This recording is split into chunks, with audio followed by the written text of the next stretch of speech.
3030, Edgardo Melgar en vivo comienza ya.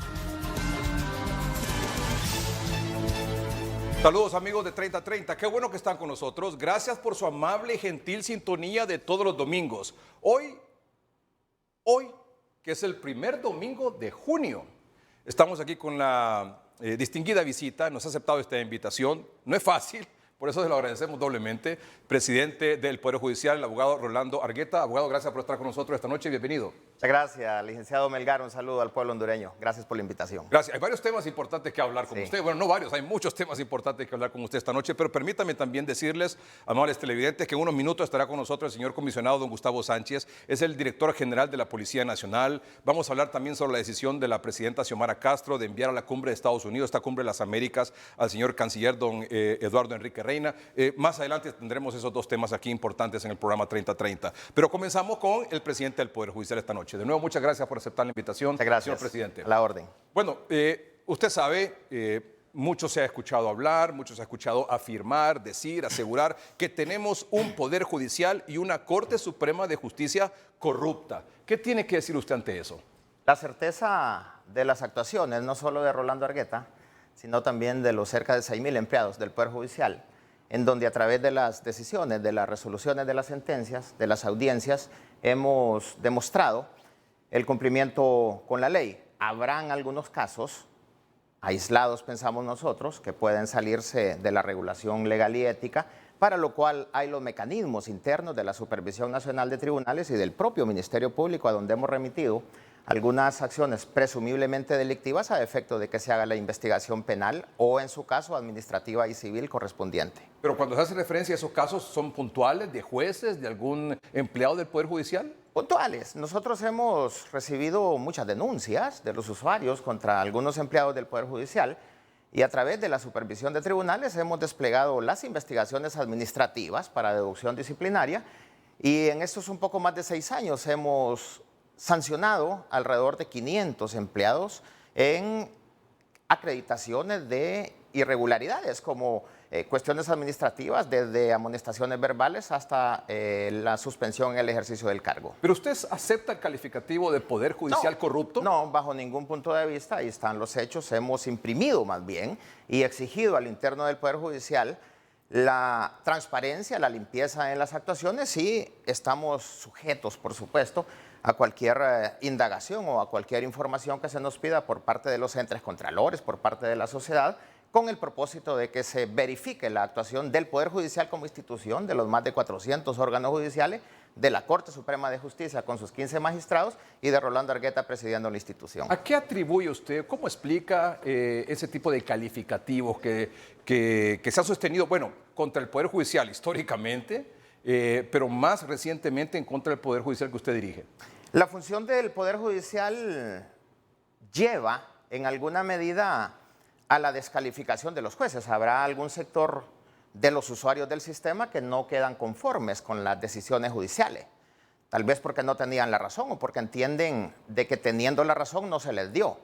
Habrá otro factor o tema de carácter político o ideológico que también verifica algún cuestionamiento o alguna crítica a partir de esa temática hacia las instituciones del Estado, pero nosotros siempre prestos a la colaboración y a la rendición de cuentas a la sociedad y a las otras instituciones estatales. ¿Usted como presidente del Poder Judicial tiene su conciencia tranquila en cuanto a la administración de los fondos y en cuanto a la impartición de justicia del actual Poder Judicial? Absolutamente, absolutamente. Eso es una ponderante que tiene su servidor y le garantizo a la población, a los compañeros del Poder Judicial, la limpieza con que hemos manejado los recursos, las decisiones que hemos tomado en el marco de la Constitución, la ley y la ética. Voy a poner un ejemplo. En materia de administración del presupuesto del Poder Judicial, nosotros vamos a dejar más de 40 edificios construidos y muchos otros proyectos que hemos desplegado, como la modernización del Poder Judicial, como los expedientes electrónicos, entre tantos otros proyectos. Los fondos con los que se hacen los edificios, se reparan los edificios, se hace el expediente electrónico, el módulo de gestión de audiencias y tantas otras proyecciones en el Poder Judicial que benefician al Poder Judicial y a la sociedad son consecuencia de los ahorros, de la austeridad y de los controles que hemos tenido en el Poder Judicial. Y en cuanto a las decisiones trascendentales del Poder Judicial, ¿tiene usted su conciencia tranquila? Absolutamente. Hemos intentado llevar con celeridad, con transparencia y con calidad cada una de las decisiones que ha llegado a nuestro escritorio en materia de extradiciones. Por ejemplo, tenemos cero mora. Antes de eso, ¿hay algún argumento, diría usted, buscándole y rebuscándole algún argumento para que sustente ese señalamiento o ese tipo de acusación de un Poder Judicial corrupto? Objetivamente hablando, ninguno. Ninguno. Habrán algunas debilidades de la institución, como algún retardo en la administración de justicia para el dictado de alguna sentencia en algún tribunal de paz, de letras, de sentencia o en las otras materias que no son necesariamente la penal. Eso es otra cosa y hay que reconocerlo. Es una debilidad que tenemos que manejar, pero que no todos los órganos jurisdiccionales resuelven tarde o resuelven al margen de la objetividad y la independencia. Más bien es una exigencia en estos más de 6 años de administración, desde febrero del 16, el que se resuelva a tiempo en el marco del plazo razonable, que se resuelva con calidad, con objetividad y respetando a partir de nosotros la independencia de todos los funcionarios judiciales. ¿Cuántas, no sé si una o en 2 ocasiones, alguna delegación o comisión del Congreso Nacional reciente, la actual, lo ha visitado usted? ¿1, 2, 3 veces? ¿Cuántas comisiones ha recibido más o menos en estos últimos 3, 4 meses? La comisión que nombró el órgano legislativo a efecto de investigación el tema de las solicitudes de extradición. ¿Solo esa? Solamente esa. En los últimos meses, más allá de que la Secretaría del Congreso nos manda en el marco del 219 constitucional a solicitar opiniones por la intención de reformar alguna ley ordinaria o algún código, y nosotros convocamos a pleno y resolvemos lo que consideramos pertinente en ese tópico. En cuanto a esa visita que recibió usted de esta comisión de diputados del actual Congreso Nacional sobre el tema de las extradiciones, ¿cómo quedó? ¿Cómo cree usted que quedó satisfecha esta comisión con la información que se le rindió? El día que llegaron, les atendimos con los presidentes y coordinadores de sala, a su servidor, a don Ramón Enrique Barrios, presidiendo la comisión, y el grupo de diputados. Les explicamos cuál es el procedimiento, qué es lo que habíamos hecho. Les entregamos la documentación, entre otros documentos, actas de la Corte Suprema de Justicia, en donde se verificaba cómo se ha manejado el tema de las solicitudes de extradición. Y nos manifestaron quedar bastante satisfechos, y entiendo que las declaraciones que ese día dieron ante los medios de comunicación fueron de satisfacción en relación a la información y a la documentación que se les presentó.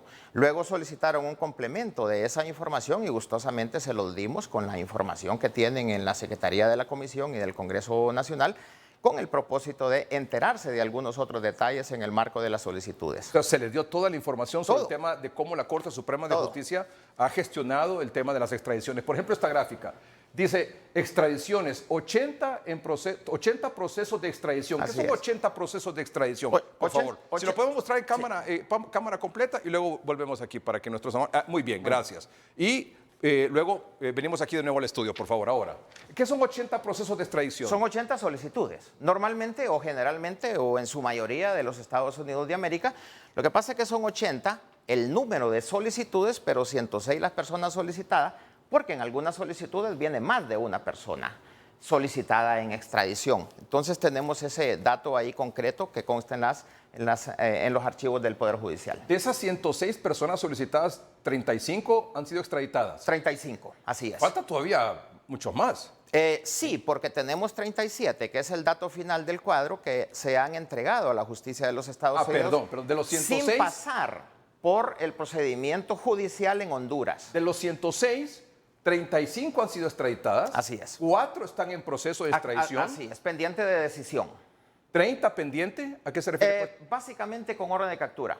Con orden de captura. Sí, básicamente con orden de captura, o que ha sido solicitada la extradición, pero el gobierno solicitante no la ha retirado, a pesar de que en algunos casos hemos visto por los medios de comunicación, ya la persona consta a la orden del órgano jurisdiccional de Estados Unidos e incluso algunos sentenciados. Muy bien. ¿Y 37 que fueron directamente a entregarse? Así es. O sea que de los 106 tenemos 35 extraditadas ya. Así es. 4 en proceso, 30 pendientes, es decir, 34. Y vale decir, licenciado Melgar, que las 80 solicitudes han sido tramitadas en el marco de los plazos razonables y del máximo de 2 meses que establece la Convención. Permítame hacerle la pregunta. ¿Esta Corte Suprema de Justicia ha engavetado, ha retrasado alguna solicitud de extradición? Cero, ninguna, en ningún momento, de nadie. Hemos diligenciado y acelerado las solicitudes convocando a pleno, que es el siguiente paso, luego que la recibimos de la Cancillería, para la designación de juez natural en la misma semana normalmente que llega la solicitud. Es decir, que no es que en algún momento usted ha recibido, como presidente del Poder Judicial, una solicitud de extradición, viene de la Cancillería, ¿verdad? Así es. De la Embajada de Estados Unidos a la Cancillería, cuando es Estados Unidos que lo pide, Así a la es. Cancillería y luego a usted, a la Así Corte Suprema. ¿Usted lo ha hecho esto? Jamás, en ningún caso. En ningún caso le damos celeridad indistintamente de quién sea la persona solicitada e indistintamente de cuáles sean los delitos presumiblemente cometidos por esta persona, que normalmente son de criminalidad organizada y dentro de estos el de narcotráfico en las diversas tipologías. Por ejemplo, el juez que está a cargo de esa solicitud de extradición, de ese caso particular, es un magistrado, ¿verdad? Es un magistrado dentro de los 15.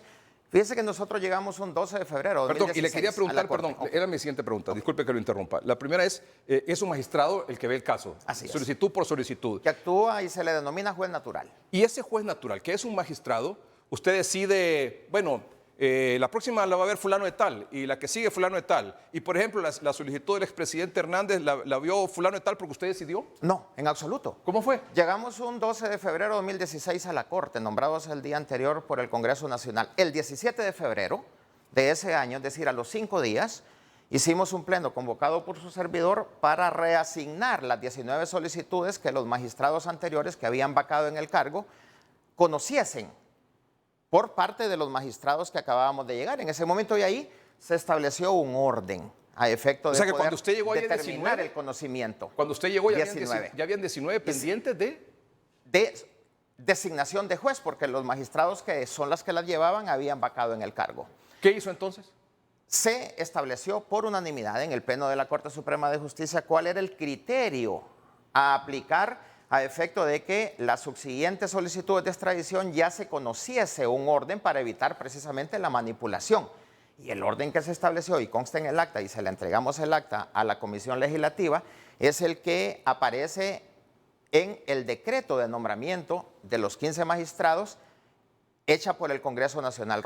Rolando Argueta 1, Lidia Álvarez Agastume 2, Reinaldo Antonio Hernández 3 y así sucesivamente, que es lo que se ha respetado. Cuando la solicitud del expresidente Hernández llegó, se respetó, por supuesto, ese orden y correspondió a uno de los magistrados dentro de los 15 ese conocimiento y así O exactamente sea, que le tocó al determinado magistrado porque era el que seguía, según el turno establecido. Porque era el que Desde seguía 2016. según el turno establecido desde 2016. Ya, entiendo. Y evidentemente por la cantidad de solicitudes y porque solo son 15, les toca repetir, ¿no? Pues por supuesto, Sí, claro. y es que una de las formas en que se puede manipular la justicia es a través del reparto de casos, así se llama técnicamente hablando. Entonces hay que establecer criterios que determinen la organización y la estructuración en cuanto al reparto de esos casos para evitar precisamente la manipulación, que es lo que aconteció aquí, que no hay manipulación bajo ningún punto de vista. ¿Usted rechaza contundentemente esa afirmación, ese calificativo de que la Corte Suprema de Justicia o el Poder Judicial actualmente es un Poder Judicial o una Corte Suprema de Justicia corrupta? Claro. Y lo ha dicho por qué. Claro, y estamos sometidos a cualquier verificación o observación que se haga en ese sentido, que se haga de manera objetiva e imparcial.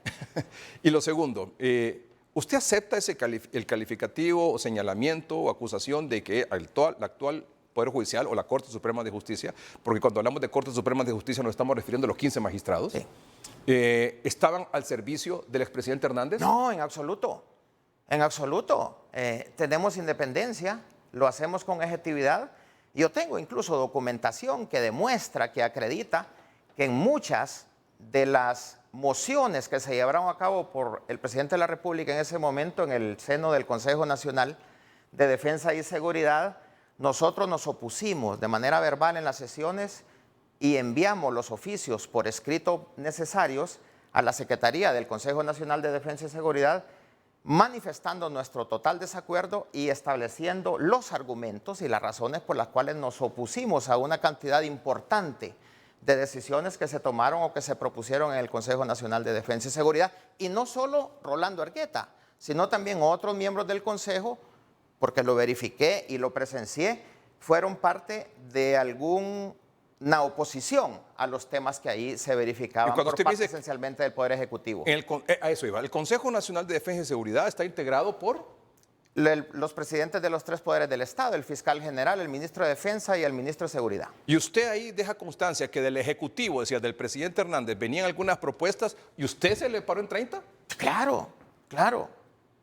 Si usted me lo permite y da el tiempo el programa, incluso aquí hay algunas acreditaciones firmadas por su servidor y recibidas por la Secretaría del Consejo propuestas del Nacional, Ejecutivo a las cuales usted se Consejo, opuso. en la cual nosotros nos opusimos.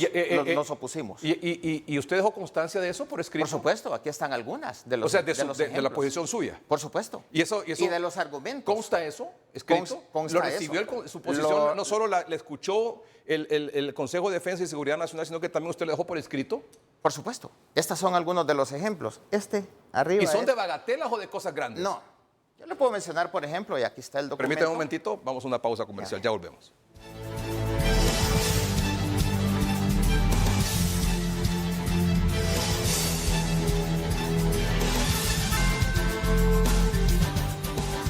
Esta noche está aquí en el estudio el presidente del Poder Judicial, el abogado Rolando Argueta, a quien le agradezco mucho que esté con nosotros esta noche. Abogado Argueta, yo le preguntaba sobre si el Poder Judicial que usted preside ha estado o estuvo a la orden del expresidente Juan Orlando Hernández. Usted dice que no, y para demostrarlo usted dice que tiene documentación que muestra que muchos de los proyectos del Ejecutivo usted se opuso. Mire, este oficio se emocionó para adquirir un préstamo por 4.000 millones de lempiras de la Banca Nacional en el seno del Consejo de Defensa y Seguridad. Está la firma de Rolando Argueta, el oficio y el recibido de la Secretaría del Consejo Nacional de Defensa y Seguridad, en donde establecemos, dice acá, Permítame un momento, por favor, nuestro total desacuerdo. ¿Lo puedo mostrar aquí, si es tan amable? ¿Usted lo puede hacer alguna referencia? Claro, por supuesto. En donde manifestamos nuestro total desacuerdo con esa circunstancia del préstamo de 4.000 millones de lempiras y decimos por qué y cuáles son las razones. Aquí está el recibido del Consejo Nacional de Defensa y Seguridad y esta nota fechada de 11 de febrero de 2021. 4.000 millones de lempiras. ¿Y para qué eran estos 4.000 millones de lempiras? Era parte de refinanciamiento. Entiendo que eran 3.250 millones para refinanciar la deuda ya existente y 750 millones para gastos operativos y ahí explicamos por qué no lo aprobamos. ¿Por qué estaban en desacuerdo? Usted así en general, por favor. Pandemia vino a disminuir sustancialmente los ingresos de la tasa de seguridad. No había disponibilidad presupuestaria, no se explicaba exactamente para qué era de manera detallada ese gasto y tampoco nos pareció adecuado el hecho de que algunas comisiones que se cobraban por parte de la propuesta de banco fueran de beneficio para el Estado. Aquí permítame que, claro, disculpe sí. que le arrebaté el documento, pero aquí estoy leyendo uno que dice que usted se opuso a un contrato de arrendamiento de vehículos blindados para el poder, para ese poder del Estado. ¿Para cuál poder del Estado? Para el propio Poder Judicial. Nos opusimos a que se continuara con el arrendamiento de 10 vehículos blindados porque deberíamos de ser coherentes nosotros con la insolvencia del programa de la tasa de seguridad y por eso manifestamos que no era necesario en ese momento por la indisponibilidad presupuestaria el hecho de que se continuara erogando esa cantidad de dinero. Uno era de 4.000 millones de lempiras y este primero dice aquí 300.000. Este otro es una oposición que hicimos a un programa... Perdón, 300 millones. 300 millones. 300 millones. ¿Para qué era este? Para un equipamiento de la Policía Nacional en ese momento. Está hablando de el 11 de febrero de 2021, hace un poco más de un año. ¿Y por qué se opuso usted? 300 millones porque igual no había el recurso necesario de la tasa de seguridad para esa inversión y tampoco considerábamos adecuado el hecho de que se invirtiera en esos equipos cuando también otras instituciones como el Poder Judicial y el Ministerio Público estábamos necesitando de inversiones. En el caso del Poder Judicial, verbigracia, la protección de los funcionarios judiciales, el tema de los facilitadores judiciales y otros temas mínimos con los que nos apoyó la tasa de seguridad. Acuérdense que el del 100% de los ingresos de la tasa, el Poder Judicial apenas recibió entre el 4 y el 5%. Y por ejemplo, que dice aquí de Loavi, ¿qué tiene que ver? Nosotros también nos opusimos con fecha 26 de agosto de 2020, ahí está el escrito que está del recibido del Consejo Nacional de Defensa y Seguridad, a la aprobación de 236 millones de lempiras para el presupuesto anual de la OAVI. 236 millones de lempiras.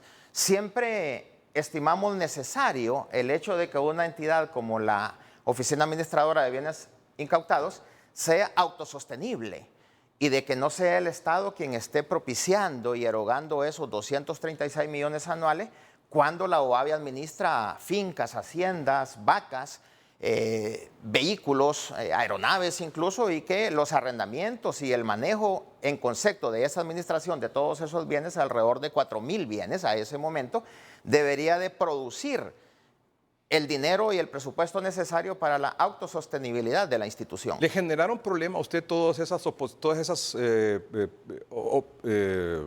rechazo u oposición que tuvo usted a estos proyectos? No, no. Creo que hay una sátira o un mito en el tema del Consejo Nacional de Defensa y Seguridad. Yo siempre percibí el respeto de los otros miembros del Consejo Nacional de Defensa y Seguridad cuando ocurrían estas cosas, como la oposición que hicimos a determinados temas muy importantes de la policía, de las Fuerzas Armadas, del propio Poder Judicial, por la insolvencia que había presupuestaria y por otros motivos también, porque nos parecía que no había una priorización de los recursos a efecto de la inversión de los temas de la tasa de seguridad. Siempre establecimos nuestro criterio, nos opusimos en muchos casos como estos y muchos otros más. Por eso rechazamos contundentemente el hecho de que quien presidía el Poder Ejecutivo imponía, según se ha dicho, o hacía todo lo que estimaba necesario sin la oposición de los otros miembros del Consejo de Seguridad. Ahí están las acreditaciones, entre otras documentaciones, que demuestran que los miembros del Consejo Nacional de Defensa y Seguridad tuvimos independencia y autonomía. Hay un caso ahí que me estaba hojeando aquí que tiene que ver con la MASI. Sí. Me llamó la atención eso. ¿Por qué? La MASI se fue en enero de 2020, si no recuerdo mal el año. Se nos turnó una resolución a efecto de que pudiésemos autorizar el pago del arrendamiento del edificio donde funcionaron ellos hasta junio o julio de ese año. Un momentito, el alquiler decía aquí del edificio de la MASI era de $27,000. $27,000 mensuales.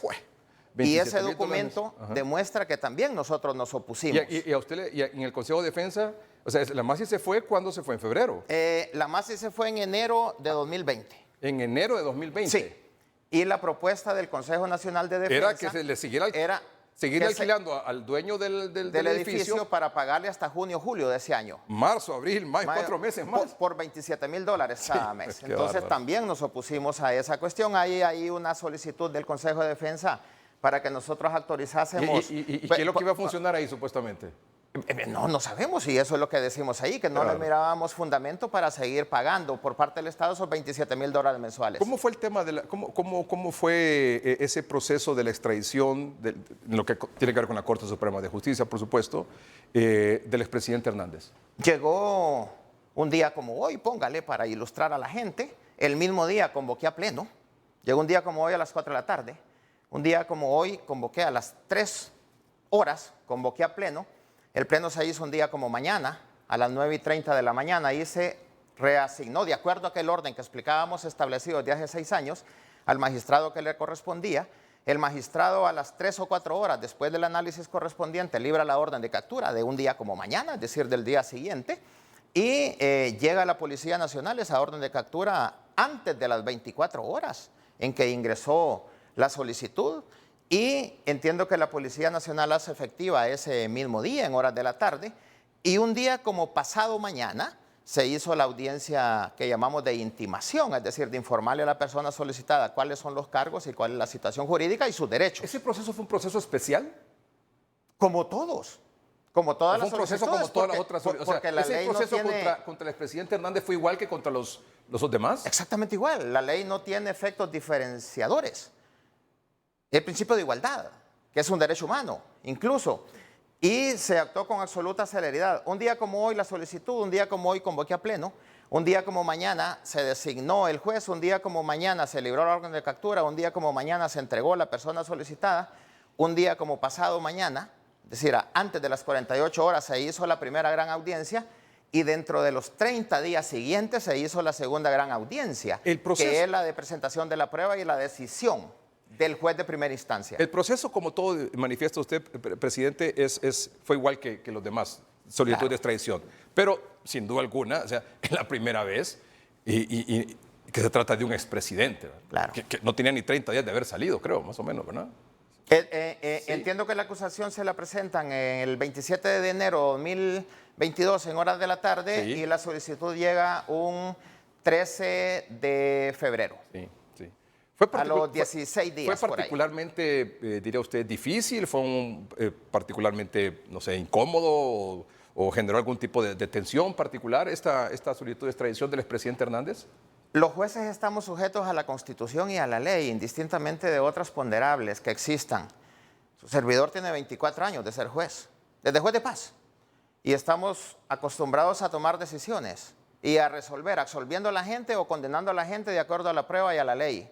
Y este caso no podía ser la excepción, más allá de las reuniones que obviamente se tuvieron y son hechos notorios y públicas con los presidentes de los poderes y con los otros funcionarios estatales, para abordar los temas de seguridad nacional. Pero el caso se abordó con celeridad, con objetividad y se resolvió en los términos y en los tiempos que establece la Convención de Montevideo y todas las otras convenciones aplicables al caso. No sé si le ha llamado a usted la atención la celeridad, la diferencia con la que actualmente la Secretaría de Seguridad está capturando a solicitados en extradición, que ya tenían horas de captura ya hace algunos años o algunos meses. Nosotros debemos reconocer la complejidad en algunos casos por la difícil ubicación de las personas sobre las cuales se libra una orden de captura o a veces por la estructura del grupo criminal. Hay solicitudes de extradición que tienen 7 personas solicitadas en extradición, esencialmente por temas de narcotráfico.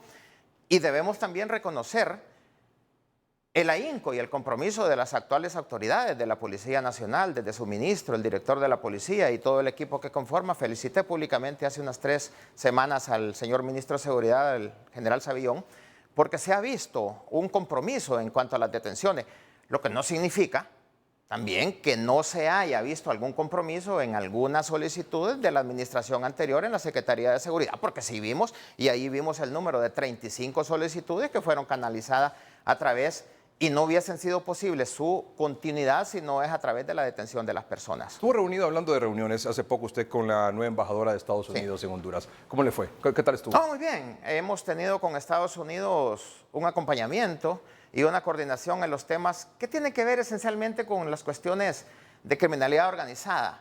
Nosotros en nuestra gestión hemos dictado más de 6.000 sentencias condenatorias en materia de narcotráfico. Por ejemplo, más de 300. ¿Tenemos esa gráfica de las sentencias? Si la puedo mostrar. Aquí está. ¿Usted la puede Sí. hacer referencia a ellas? Sí, claro, allá. Tenemos 6.176 sentencias condenatorias por narcotráfico desde que llegamos al Poder Judicial al día de hoy. Tenemos 336 sentencias condenatorias en materia de corrupción, que incluye malversación de caudales públicos, fraude, el delito de cohecho, el delito de violación a los deberes, abuso de autoridad y otras tipologías. Igualmente en delitos como los homicidios dolosos y los asesinatos, cerca de 3.000 sentencias condenatorias en nuestra gestión, por cuanto con ellos siempre hemos hablado sobre estas coordinaciones y algunos otros apoyos que ellos nos brindan, esencialmente en el tema de la justicia transparente y abierta. Hablando sobre el tema de la transparencia, justicia y abierta, Estados Unidos, ahora el actual gobierno ha solicitado a Naciones Unidas el apoyo con el compromiso que asumió de instalar en Honduras una Comisión Internacional contra la Corrupción y la Impunidad en Honduras, denominada CICI. ¿Cuál es la posición que usted tiene al respecto? Cualquier acompañamiento, nacional o internacional, que verifique el respeto a la soberanía de Honduras, lo vemos con buenos ojos porque consolida la aplicación de la ley en materia de justicia y seguridad. Respeto a la soberanía, que no sea indefinida por excesivo tiempo el hecho de que una misión de este carácter se encuentre en el país. En el Poder Judicial ya tuvimos la experiencia de la presencia de la misión de acompañamiento contra la impunidad y la corrupción, MASI, y trabajamos bien con ellos, por cuanto nosotros vemos que cualquier esfuerzo encaminado al sostenimiento, a la constancia en la lucha contra la corrupción, entre otras tipologías, debe de ser bien visto por la sociedad. Usted dice que no sea indefinida en el tiempo. Claro, pero, no. pero permítame, pero dice que no sea indefinida en el tiempo, pero yo le puedo agregar, pero que no sea tampoco solo de corto plazo. Que no sea solo de corto plazo, porque entonces no vamos O sea, ni a muy, ver, muy, ni tan. porque entonces no vamos a ver o no van a tener el tiempo suficiente a Claro. efecto de que ese acompañamiento sea decisivo en la toma de la decisión y en el hecho de verificar los resultados de la lucha contra la corrupción, que debe de hacerse en el marco de los principios y garantías que establece la Constitución y la ley, entre ellos el principio de igualdad. Usted habla de acompañamiento, de fortalecimiento. De fortalecimiento, de consolidación. Más o menos como fue lo de la MASI. Más o menos como fue lo de la MASI, entendemos. Así es. Tenía aquí anotado también el tema de, cuando mencionó lo de las resoluciones y las condenas y todo esto, el nombramiento de jueces, ya sea anticorrupción, antiextorsión, etcétera. ¿Cómo ha sido ese proceso de selección de jueces? Procesos rigurosos de concurso por oposición, convocatorias públicas, en el caso del circuito corrupción, en el caso del circuito extorsión, que también está en San Pedro Sula, desde los puestos más administrativos, más de abajo, de apoyo, hasta los temas de los magistrados de apelaciones. Igualmente hemos desplegado otros procedimientos de concurso por oposición para selección de personal, como uno que hicimos 2018, 2019, ofertando cerca de 200 plazas desde jueces de paz de ejecución de sentencia de apelaciones para ser ocupadas, y esas personas fueron las que nombramos en el marco de esos procesos de selección. Y mucha denuncia que escuchamos los periodistas, sobre todo de los abogados, de los que entienden de este asunto, se refiere a la mora judicial.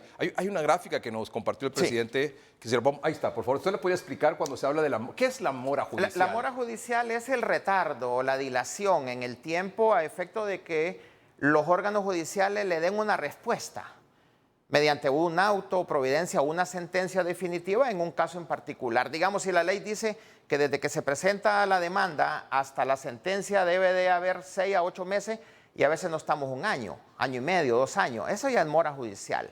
Nosotros hicimos un diagnóstico y aprobamos en el Pleno en el 2016, a mediados de año, un documento que llamamos Plan Nacional de Erradicación de la Mora Judicial, con 25 grandes actividades.